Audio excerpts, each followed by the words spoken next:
My name was Josephine Davis. I was born in the Davis family. We were 8 in number. I have 6. My mother has 6 boys, 2 girls. Actually, when the war came in Liberia in 1989, I was actually a little girl, and we have to travel from Liberia to Ivory Coast. And among my siblings, I was the biggest one among my siblings, and it needed some group of people to go and work in Lebanon. So I told my mother I have to go to help them, to send them some money. So I was actually almost 15 years old when they traveled to Lebanon, and I left my mother and my siblings to Ivory Coast, and I went to Lebanon to be able to work and help my family. Yes, I was very scary because the people I was going to, I never knew them and they never knew me. And I was only going to the airport to go and see them for the first time. So I was a little bit nervous, but I was just focused that I was going to make money to send to my mothers and my siblings. So I was a little bit happy on the other side. Yes, actually go as planned. When I went to the family that I was working with, they were so good to me. They loved me, but they were actually a Muslim family, and they wanted me to cover my head and to be like a Muslim. And I told them I only came here to do the job, not to change my relation to Muslim. And they was trying to force me, and I have to run away and left them. On the television, they have the consular of Ivory Coast there. So I got the address for on the television, and I left. I took some money from my bus drawer, and I left there early in the morning when they were sleeping, and I just slinked out from there, and I entered the taxi, and the taxi took me to the consular. Yeah, when I went there, I met some lady that were also in the same condition I was in, and the consular told her that a lot of things have been happening like that. So they have the place that they keep girls that have that situation. So they are going to take us there until they can solve the problem with my boss. So they took me there, and I met a lot of friends there, and I was so happy, like I'm home.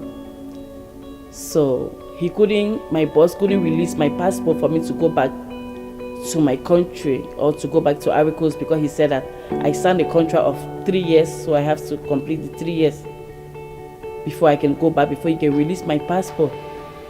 And the consular said there is nothing he can do. There is nothing he can do. I have to go back and do what they want me to do, like being a Muslim, until my 3 years finish, then I can go back to my country.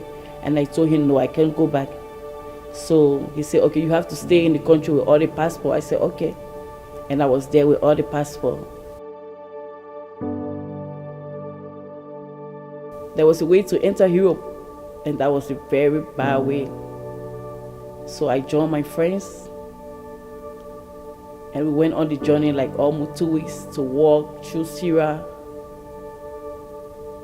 That was a long way, because you are not going on the railway. You have to pass through the bush, through the mountains, climb the mountains, in the river. You have to pass all through that before you can get to Turkey.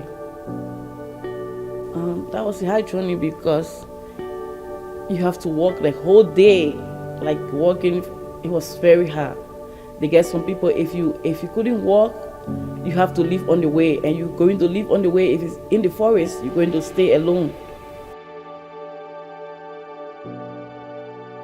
I have a baby before I went on the journey, and my baby was 1 year old, and she was actually on my back in that journey. It was very hard. I actually have an African leopard that I put on my back, and the leopard is still here, even though she's 14 now. I stay careful, because there was a bridge you have to, in the middle of the way, so you don't have to make the police to see you. And the road, they have 2 sides, so you have to cross to the other side to cross to the road. And she was on my back, and I tied, and the man said, okay, Josephine, it's your turn. You have to run with your daughter on your back. And when I was running, I'm very short, so people that tall, they just go.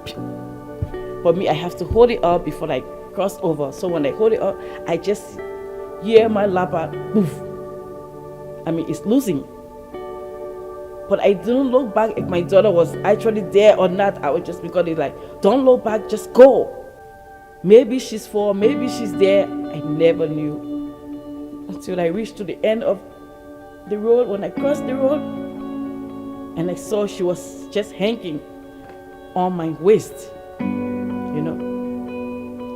So when I reached in Turkey, I need to just go.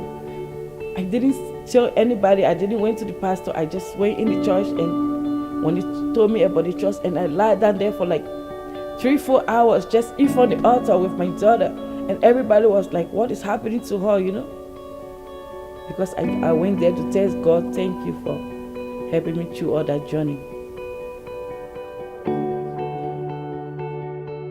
I was trying to get back home, but I don't even know how, because I don't have enough money to go back home.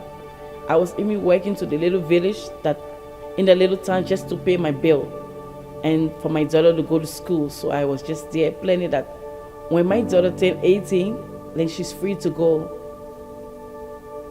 on the campus, like going to university.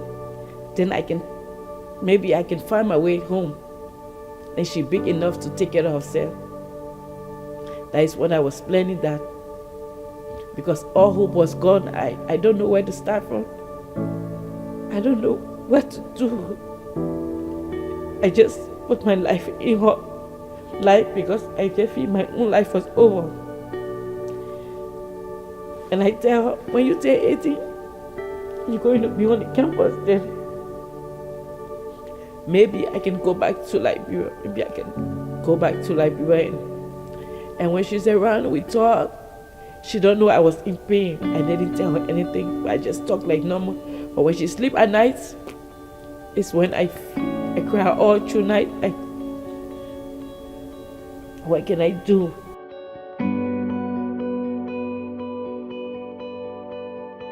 So when we realized there was some people that were Christian too that was there, but they don't have a church, then I was like, oh, that's a good idea. Where can we come together and make our own church instead of all going like 10-hour journey?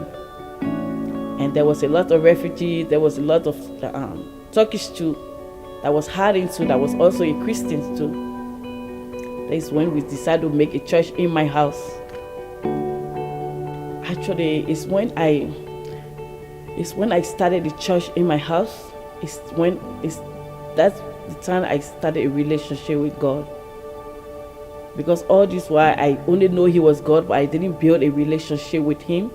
It's when I started the church in my house. It's when I started to build a relationship with God there. Because we can feel His presence in this. My house was just small, and it was okay, because every Sunday I have to see people and I have to deliver some message to them, and my life was changing during that time. Yeah, it was so good during that time. And I was so happy. And during that period is when I met with my husband online. Everything just changed, because I don't need to struggle of anything. He was always there, like giving me hope. He was my friend when He came into my life. And He helped me through to be here today. I believe it's God who used my husband. Yes, God used my husband. I learned that life is a journey, it's not a destination.